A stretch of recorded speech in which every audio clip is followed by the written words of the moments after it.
Have you ever walked into a room, your mind set on a single, simple task, only to arrive and find the intention has vanished? A ghost of a thought. You stand there, a stranger in your own home, the purpose for your journey completely erased. We dismiss it. A brain fart. A symptom of stress, of a life lived too fast. But what if it isn't? What if it's not you forgetting? What if something is taking the memory from you? For Josh, a 35-year-old IT specialist who lived a life of meticulous order, this simple glitch was the first thread to be pulled. And as it unraveled, it would reveal a hole in his world so deep, so silent, he was already falling before he ever heard the scream. The first time it happened, it was the keys. Josh stood at his apartment door, the solid oak a familiar, unyielding barrier. His hand patted his jacket pocket, then his jeans. Nothing. He could feel the phantom weight of the keys, the memory of their cold, jagged teeth in his palm. He had picked them up from the small ceramic bowl by the door. He knew he had. It was part of a sequence, an algorithm he performed every single morning without fail: wallet, phone, keys. Check the lock. Go. But the keys weren't there. He turned, his gaze tracing the path back into his apartment. There they were, sitting in the bowl exactly where he'd supposedly picked them up. He stared at them for a long moment, a flicker of something. Annoyance. He must be tired. He'd been pushing late nights on the network migration project at work. That was it. He was just tired. He grabbed the keys, the metal cold against his skin, and left. He didn't look back. The second time, it was the milk. He stood before the open refrigerator, the cold air washing over his bare feet on the kitchen tiles. The bright interior light hummed. He was making coffee. The French press was on the counter, the kettle was just clicked off, steam ghosting towards the ceiling. He had opened the fridge to get the milk.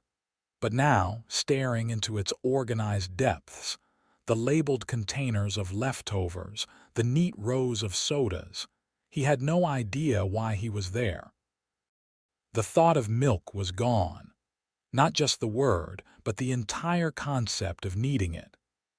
He stood there for a full minute, the refrigerator's compressor kicking on with a low groan before he simply closed the door, a profound sense of dislocation settling over him. He drank his coffee black that morning, the bitter taste a small, sharp punishment for a crime he couldn't name. These were small things, glitches in the code of his daily life. He built firewalls for a living, he understood systems. His own mind, he reasoned, was the most complex system of all. It was bound to have bugs. He resolved to sleep more, to drink less coffee, to take a walk during his lunch break. The fracture deepened a week later. It was a Tuesday. He was on a video call with his sister, Chloe. They were talking about their childhood dog, a scruffy terrier named Buster. Chloe was laughing, recounting the time Buster had chewed through the screen door to chase a squirrel. "You remember, Josh?" she asked, her face pixelated but bright on his monitor. "You were so mad you tried to build a little wooden fence to block the hole." Josh smiled, a programmed response. But behind the smile, his mind was a white, silent plane. Buster. The name meant nothing. He could see a vague, blurry image of a dog, a generic memory of a pet, but the specifics, its face, its bark, the feel of its fur, were gone. An entire chapter of his life hollowed out. He felt a cold spike of fear, so sharp and sudden it made him flinch. "Josh, you okay? You look like you've seen a ghost." "Yeah," he managed, the word feeling thick and foreign in his mouth. "Yeah, I just forgot for a second." But he hadn't just forgotten. He had tried to access the file and the directory was empty. It wasn't that the memory was fuzzy, it was that it wasn't there at all. That night, the silence in his apartment felt different. It was heavier. He walked through the space, touching the surfaces of his life. The smooth lacquer of his desk, the rough weave of his sofa, the cool glass of a picture frame. He was trying to anchor himself. But as he looked at a photo of himself and Chloe as children, standing on a beach he didn't recognize, a terrifying thought surfaced. How much more was already gone? He went to bed, but sleep felt like letting go of a rope over a dark chasm. He lay there, listening to the hum of the city outside, and for the first time in his life, he was afraid of what would be waiting for him, or what wouldn't be, when he woke up. Josh was a man of logic. When a server failed, you didn't panic, you checked the logs. You isolated the problem, you formed a hypothesis, and you tested it. He would do the same for his own mind. The problem was memory corruption. The solution was an external backup. He bought a journal. Not a cheap spiral notebook, but a handsome, leather-bound volume with thick, creamy paper that felt important to the touch. He bought a fountain pen, the kind that forced you to be deliberate with your words. This would be his log file. Every night before bed, he would document the day. Key events, conversations, feelings. In the morning, he would read the previous day's entry, reinforcing the data, rewriting it to his own internal hard drive. The first entry was meticulous. Tuesday, August 5th. Spoke to Chloe. She mentioned Buster. I had a significant memory lapse regarding him. Unsettling. Later, confirmed project timeline with Mark at work. Felt a persistent low-grade anxiety all day, the feeling of being untethered.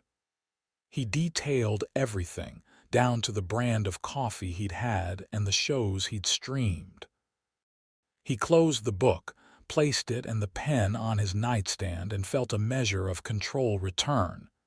He had created a system. Systems worked. He slept. It was a heavy, dreamless sleep, like being submerged in dark water. When he woke, the morning light was pale and gray through his blinds. For a moment he felt good, rested. The anxiety was gone. He reached for the journal, a sense of clinical satisfaction settling over him. Time to review the logs. He opened the book to the first page. It was blank. He blinked, his heart giving a hard, painful kick against his ribs. He flipped the page. Blank. And the next. Blank. He riffled through the entire journal, the thick, creamy pages whispering past his thumb. Nothing. Not a single drop of ink. His eyes darted to the fountain pen lying beside the book, its nib clean. It was as if the ritual had never happened. But it had. He remembered the scratch of the nib on the paper. He remembered the smell of the ink. He remembered the weight of the book in his hands. The memory was vivid, tactile. So where was the proof? His breath hitched. He sat up, swinging his legs over the side of the bed. The floor was cold. His gaze swept the room, searching for an explanation. A prank. Impossible. He lived alone. He was certain he'd locked the door. He checked it every night. He was certain, wasn't he? A cold dread began to seep into him. He could remember locking the door, just as he could remember writing in the journal. If one memory could be proven false, then what about the other?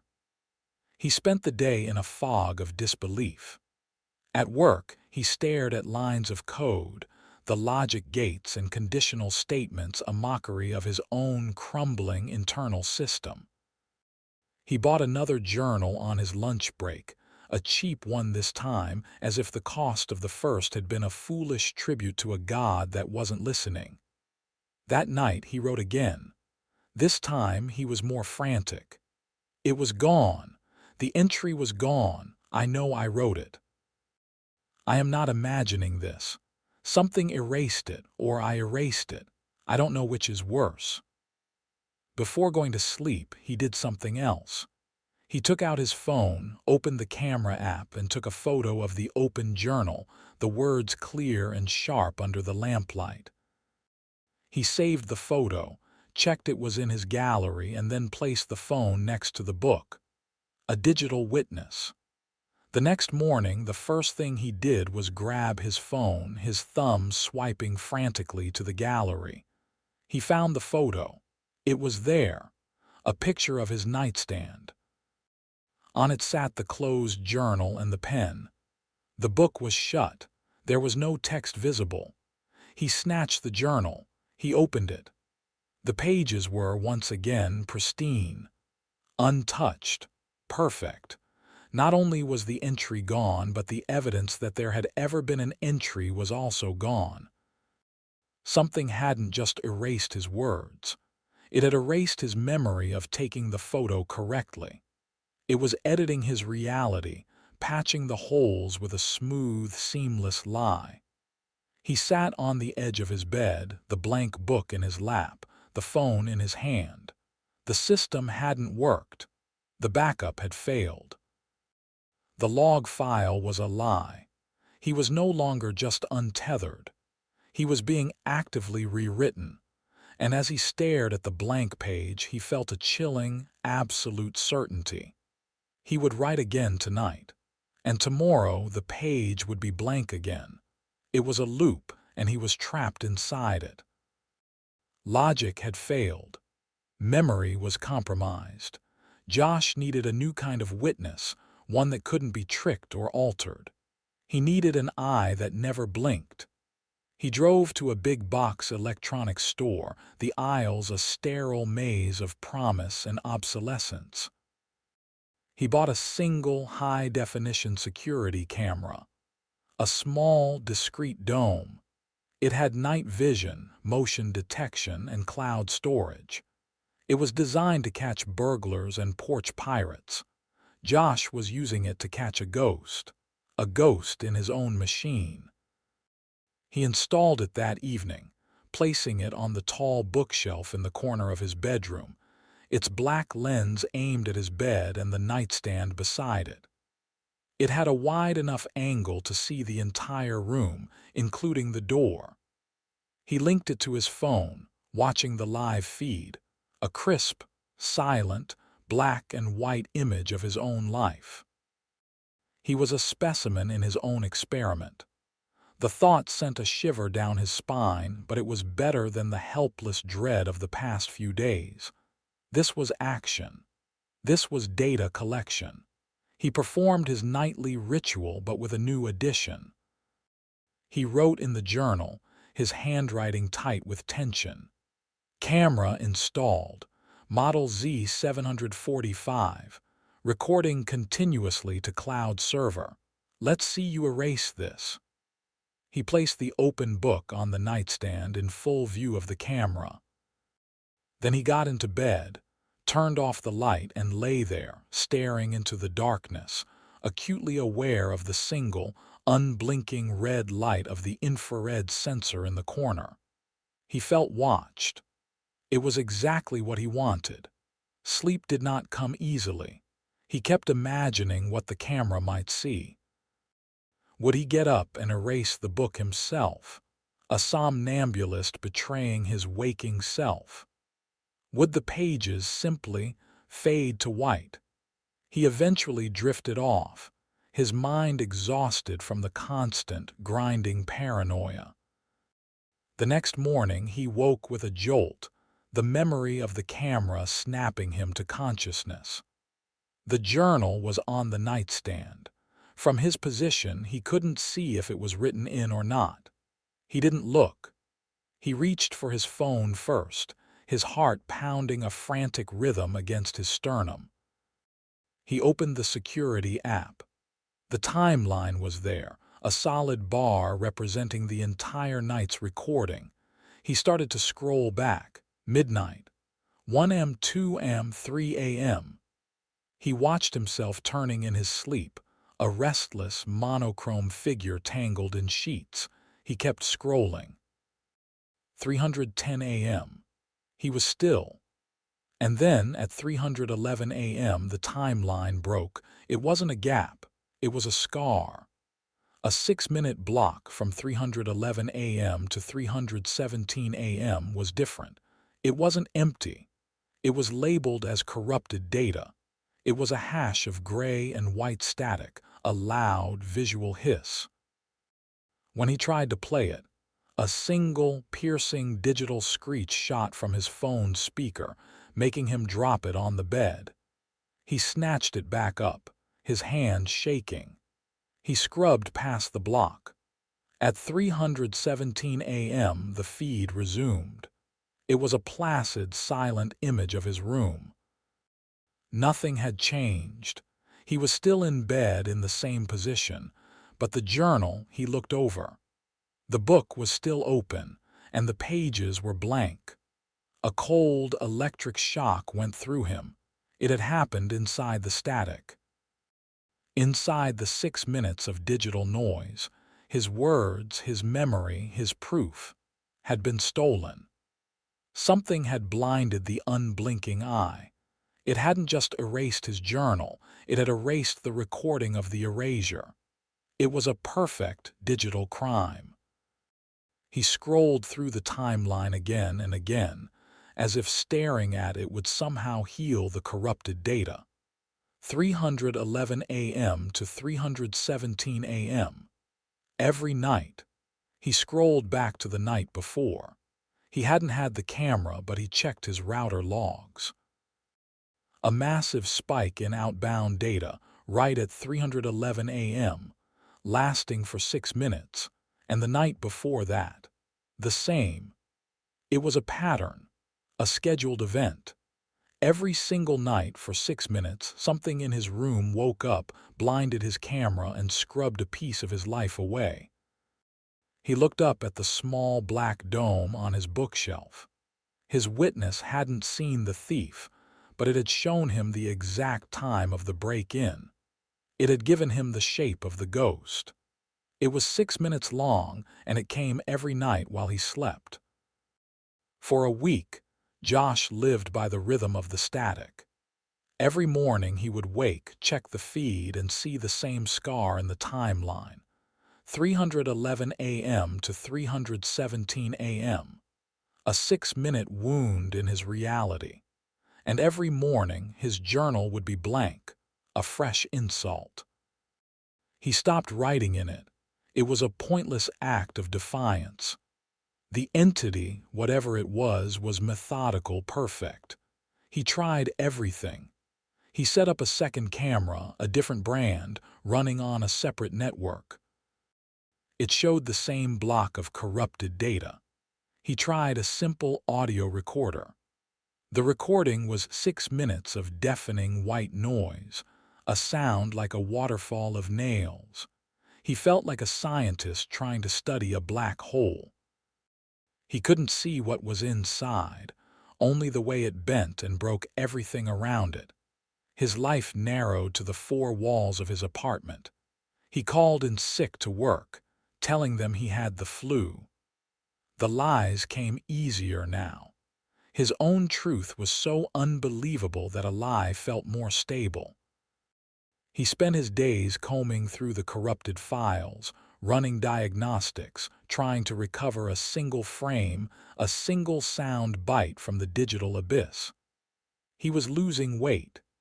His eyes were bloodshot, rimmed with dark circles.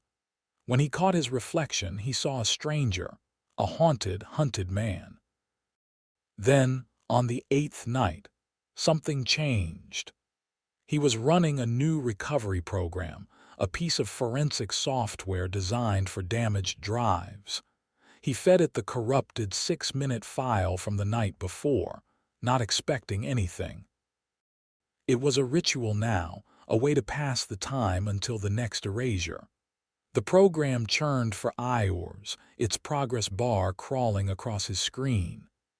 Josh sat there, nursing a cold cup of coffee, watching it, not with hope, but with a kind of numb obsession. And then, a notification. Partial data recovery successful. 1.7 seconds of audio isolated. Josh's heart stopped. He fumbled for his headphones, his hands clumsy. He plugged them in, his breath held tight in his chest. He clicked play. The sound was mangled, buried under layers of digital screeching and hiss.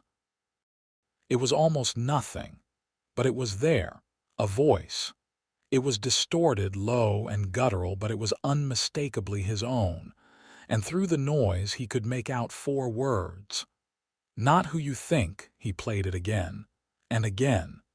He tried to clean it up, to isolate the frequency, but it was too damaged. Just that fragment hanging in the air. Not who you think. Was it a warning? A confession? Who was he talking to? He scrambled back to the camera feeds. The static block was there, impenetrable, but the camera was aimed at his bed, his nightstand. And the mirror. On his closet door, a full-length mirror reflected the entire scene. If he had been standing, talking, it would have seen his reflection. With trembling hands, he began feeding the video file into the forensic software. It would take longer. Much longer. As the program began its slow, grinding work, he paced his apartment, the 4 words echoing in his head. Not who you think. He felt a new kind of terror. The thing in his room wasn't just erasing things. It was communicating. Or rather, it was making him communicate. He was the vessel. Hours later, the program pinged. 1 frame partially recovered. He clicked on the file. An image downloaded slowly, line by agonizing line. It was a mess of pixelation and color bleed, a digital nightmare. But it was readable. Just. It was a view from the camera. In the center of the frame, where his bed should be, was a blur of motion. But on the right side of the image, caught in the closet mirror, was a reflection. It was him. He was standing in the middle of the room, his back to the camera. He was facing the mirror. His posture was rigid, unnatural, and he was talking. His mouth was open, his face contorted in an expression that wasn't his own. It was a snarl, a look of cold, predatory intelligence. He was talking to himself in the mirror. And as Josh stared at the frozen, corrupted image of himself, at the stranger wearing his face, he knew who the voice was for. He had been talking to the man in the reflection, and the man in the reflection had been listening.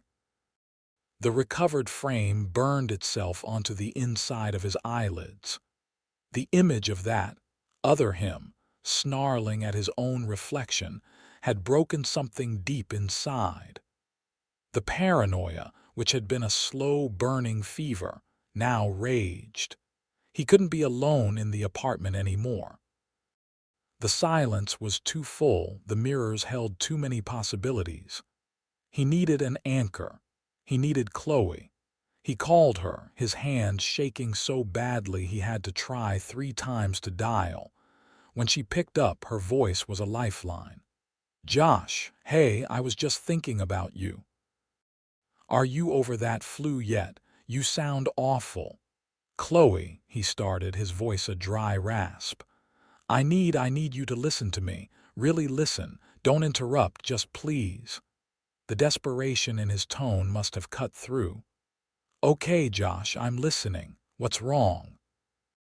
He began to unload everything. The memory gaps, the blank journals, the security camera, the 6 minutes of static. He told her about the corrupted files, the recovered audio, the single, terrifying frame of him standing in his room, talking to the mirror. He knew how it sounded. He could hear the madness in his own words, the frantic, spiraling logic of a man who had lost his grip. There was a long silence on the other end of the line. He could hear the faint sound of traffic, the normal world continuing on without him. "Josh," Chloe's voice was gentle, cautious. The voice you use with a startled animal or a child having a nightmare. "You've been under a lot of pressure at work, right? The network migration. You told me you were working crazy hours." "This isn't about work, Chloe," he snapped, louder than he intended. "Did you hear what I said? The camera, the static. It happens every night at the same time." "A camera glitch. Josh, you work in IT. You know how buggy that stuff can be. Cloud servers drop packets, files get corrupted. It happens." "It's not a glitch," he insisted, his voice cracking. "And the journal, how do you explain that? Am I just sleepwalking and erasing it myself, then creating corrupted files on two separate networks to cover it up?" "Maybe," she said softly. "Stress does weird things to people. Sleepwalking, fugue states, it's possible. Maybe you should talk to someone, professionally." The words hit him like a physical blow. She didn't believe him. She thought he was crazy. The one person he thought would be his anchor was telling him he was the one who was adrift. He felt a profound, bottomless sense of isolation open up beneath him. He was completely, utterly alone with this thing. "You think I'm making it up," he whispered. "I think you're exhausted and scared and your mind is playing tricks on you," she corrected, her voice thick with a pity that felt worse than disbelief. "Why don't you get out of that apartment for a bit? Come stay with me and Tom for the weekend. Get some fresh air." He saw it then. A weekend away. He'd come back and the thing would still be there. It would have had the apartment to itself. The idea was horrifying. He couldn't leave. He couldn't let it win. "I can't," he said, his voice flat. I have to watch it." "Watch what, Josh?" Chloe's voice was strained now, the concern turning to frustration. "Watch a static screen. Listen for voices that aren't there. This isn't healthy. You're scaring me." "It's real," he said, but there was no conviction left. He was just a ghost, whispering into a phone. There was a heavy sigh. "Okay, Josh. Look, get some rest. Actual rest. Turn off the cameras. Put the journal away and call Dr. Miller. I'll text you his number. Just talk to him for me." He didn't answer. The line was silent for a few moments before Chloe spoke again, her voice small. "I have to go. Talk to you soon, okay?" The call ended. He was left holding the dead phone, the silence of his apartment rushing back in, louder than ever. She hadn't been an anchor. She had been the shore watching him drown. He looked at the closet door, at the long, dark mirror. He couldn't see his reflection clearly from where he sat, but he knew it was there. Watching. Listening. And for the first time he wondered if the man in the mirror was the one Chloe had been talking to. Dr. Miller's office was aggressively neutral. Beige walls, abstract art that signified nothing, a faint smell of air freshener failing to mask an underlying institutional anxiety. It was a room designed to calm, but it only made Josh's skin crawl. He sat opposite the doctor, a man with kind eyes and a practiced, patient expression. Josh had followed Chloe's advice if only to prove to himself that he wasn't crazy. He recited his story, but this time it was different. He edited it for a sane world. He omitted the snarling reflection, the voice from the static. He focused on the memory loss, the anxiety, the sleep disturbances. He presented himself not as a man being haunted, but as a man who was malfunctioning. Dr. Miller listened, nodding, making notes on a pad. Significant short-term memory deficits, coupled with acute paranoia and possible somnambulism, he murmured, more to himself than to Josh. He recommended a battery of tests. an MRI, an EEG cognitive assessments. Josh agreed to it all. He wanted data. He wanted a human technician to tell him what was wrong, to point to a shadow on a scan and say, "There." That's the problem. The days that followed were a blur of sterile corridors and humming machines. He lay in the white tube of the MRI, the percussive banging of the magnets a frantic drumbeat against his skull. He sat in a chair, electrodes pasted to his scalp, as a technician flashed patterns of light into his eyes. He answered questions, solved puzzles, repeated lists of words, feeling his own mind being mapped and measured. He waited a week for the follow-up appointment, a week where he did not turn on the cameras. He did not touch the journal.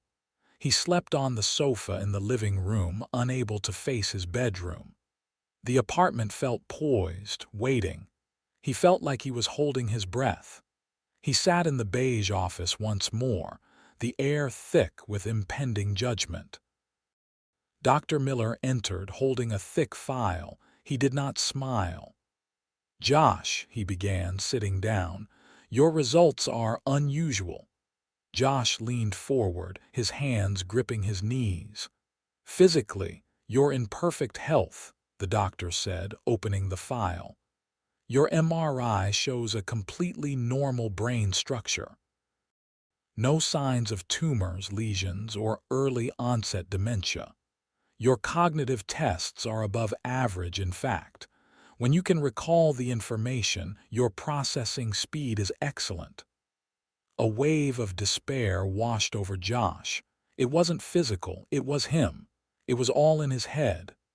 "But," Dr. Miller continued, his brow furrowed, "the EEG is another story. We picked up a recurring anomaly. Every test subject shows baseline brainwave activity, of course. Yours does too. But underneath it, we found a faint, rhythmic, and highly structured signal. It's not biological." Josh stared at him. "What do you mean, not biological?" "I mean it looks like a carrier wave. An extremely low frequency or ELF wave. It's not strong, but it's persistent. It's embedded in your brain's natural rhythm." Dr. Miller leaned back, his professional calm cracking slightly. "I've never seen anything like it. I had to make some calls, speak to some people I knew from my time in research." He lowered his voice. "There were military research projects back in the late 80s, early 90s. Project Nightingale, they called one. Theoretical, mostly. The idea was using ELF waves as a weapon, not to kill, but to disrupt. They found that a specific, modulated frequency could interfere with synaptic consolidation. In layman's terms, it could prevent the brain from converting short-term experiences into long-term memory." He paused, letting the weight of the words land. "It could, theoretically, delete a memory moments after it was formed." The air left Josh's lungs. The blank journal. The forgotten dog. The keys in the bowl. It wasn't him. It wasn't a ghost. It was a signal, a weapon. "The project was officially scrapped," Dr. Miller said. "Too unstable, impossible to aim, but the theory was sound. Josh, something is broadcasting this frequency at you. A low-intensity, targeted broadcast. It's not making you crazy, it's editing you." Josh felt a dizzying, terrifying surge of vindication. He wasn't crazy, he was being attacked. He shot to his feet, his mind racing. "The source," Josh said, his voice urgent. "Where is it coming from? It has to be close, right, to be targeted." "The signal is strongest when you're asleep, according to the sleep study EEG," Dr. Miller confirmed. "The source would have to be somewhere you spend a lot of time. Somewhere you feel safe, your home, your bedroom." Josh was already moving towards the door, his mind a frantic checklist. The router, the TV, his phone, he had to find it. He had to unplug it. He felt a surge of adrenaline, of purpose. He wasn't the haunted anymore. He was the hunter. He raced out of the office, leaving Dr. Miller sitting there with his file, a witness to a diagnosis that belonged in a science fiction novel. Josh ran, a single thought burning in his mind: find the source. Josh burst into his apartment like a man possessed. The space he had once called home was now a hostile environment, a grid to be swept. He saw it all through new eyes. Every electronic device was a potential suspect, every blinking LED a potential threat. He started with the obvious. He tore the router from the wall, unplugged the television, the game console, the clock radio. He went through the kitchen, yanking the cords of the microwave and the coffee maker. He was a whirlwind of frantic energy, leaving a trail of silenced machines in his wake. But he knew deep down it was none of those. The signal was strongest in his bedroom. That was ground zero. He entered the room and stopped, his eyes scanning every surface. The lamp, the phone charger. He unplugged them. He stood in the center of the room, listening. The apartment was now eerily silent, the constant, low hum of electronics gone, but he could still feel it. A faint vibration at the base of his skull, a thrumming that had been there for so long he had mistaken it for his own pulse. It was still here. His IT brain kicked in. If it was a broadcast, he could trace it. He ran to his office closet and dug out his old toolkit. In it was a handheld spectrum analyzer, a device he used to troubleshoot Wi-Fi interference. It was old, but it would work. He powered it on, and the small LCD screen flickered to life, showing a jagged line of ambient radio noise. He held it up, sweeping it around the room like a divining rod. Nothing. Just the background radiation of a modern city. He moved closer to the bed, to the nightstand. He swept the analyzer over the lamp, the book he'd been failing to read, the small ceramic dish where he used to put his keys. Nothing. And then he pointed it at the smart speaker. The line on the screen screamed. It shot to the top of the display, a solid screaming peak right in the ELF band. The analyzer whined, a high-pitched protest at the signal's strength. It was coming from the speaker, the innocuous gray cylinder that sat on his nightstand. Josh stared at it. The speaker. He used it to play music, to check the weather. It was a convenience, a friendly, disembodied voice that answered his questions. He tried to remember when he bought it. He couldn't. He had a vague impression of it being a gift. From work, from Chloe. The memory was a smooth, perfect blank. It had just appeared in his life. He reached out a trembling hand and touched its cool, mesh surface. This was the source. This was the weapon. The Trojan horse he had welcomed into the most private corner of his life. It had sat beside him every night, whispering its silent, insidious frequency into his sleeping brain, carefully curating his memories, pruning away whatever it chose. The journal entries, the camera footage, the memory of its own arrival. A wave of pure, undiluted rage washed over him. He wasn't just being edited. He was being gaslit by a machine. He snatched the speaker, his fingers digging into the plastic. For a moment, he wanted to smash it against the wall, to pulverize it into 1,000 pieces. But that wasn't enough. He followed its power cord to the wall socket, hidden behind the nightstand. With a final, guttural yell, he yanked the plug from the wall. The effect was instantaneous.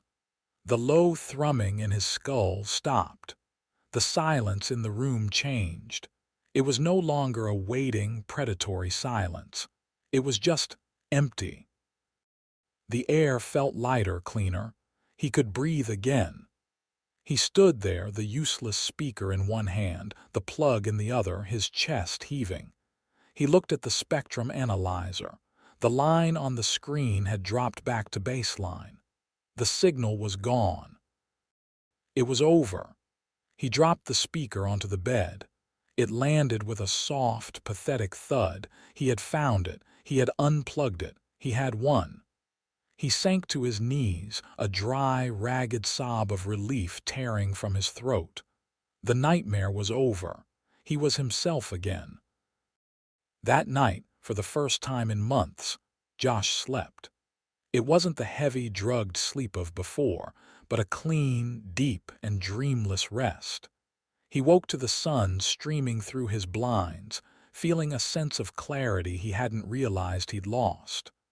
The low-grade anxiety that had become his constant companion was gone. The world felt solid again. He got up and walked into his bedroom. The smart speaker lay on the bed where he'd dropped it, a dead plastic shell. He felt a grim satisfaction looking at it. He had a brief, empowering fantasy of taking a hammer to it, but decided against it. He would just throw it away, far away. His first instinct was to check the camera feed. He grabbed his phone, his thumb hovering over the security app, then stopped. He didn't need to. He knew what he would find: an unbroken timeline. A full night of peaceful, boring footage. The ghost had been evicted. Still, the scientist in him needed to see the data. He opened the app. He scrolled back through the night, and there it was. A solid, clean bar of recorded time. No static. No corrupted files. He watched a few minutes of the footage. It was just him, sleeping soundly, a still figure in a silent room. He fast-forwarded. 310 a.m., 311 a.m., 312. The feed was perfect, uninterrupted. He let out a long, slow breath. Proof. It was real and it was gone. He spent the day cleaning.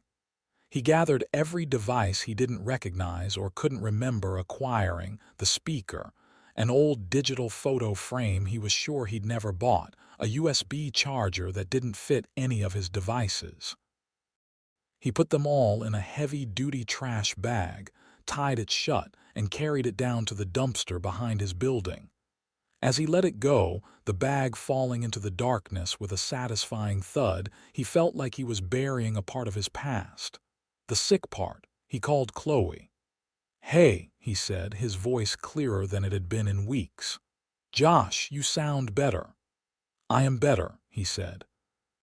He didn't tell her about the speaker or the ELF waves. How could he? It was too much. Instead, he just said, "You were right. I was stressed. I got rid of some clutter, took some time off. I think I'm over the hump."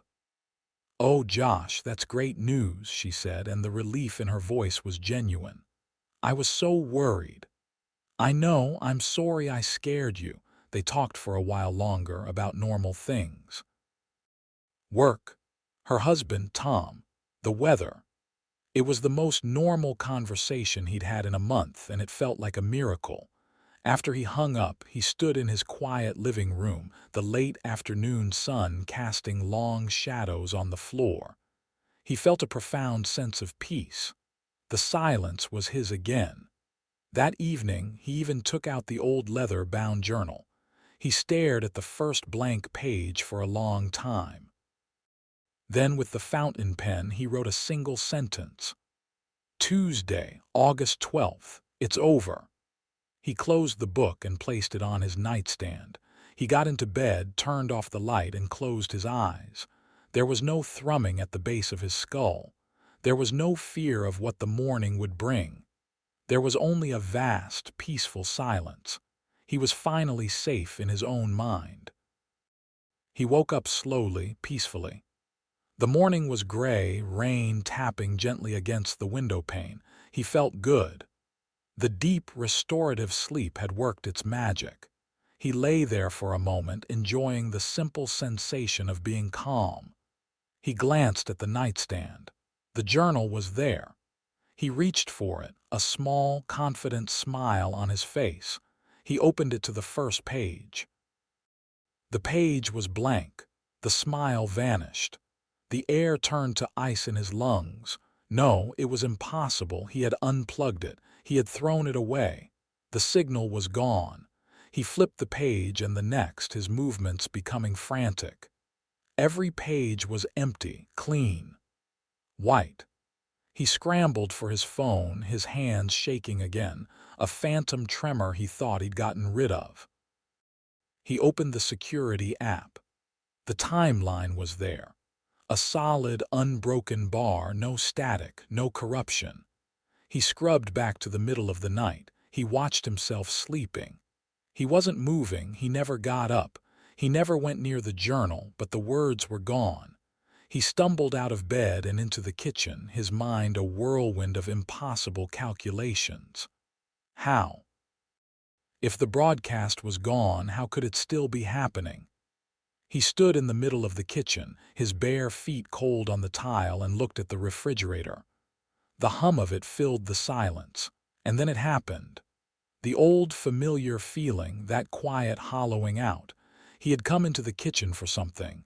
Coffee. Water. He had a purpose just a second ago, a clear and simple intention.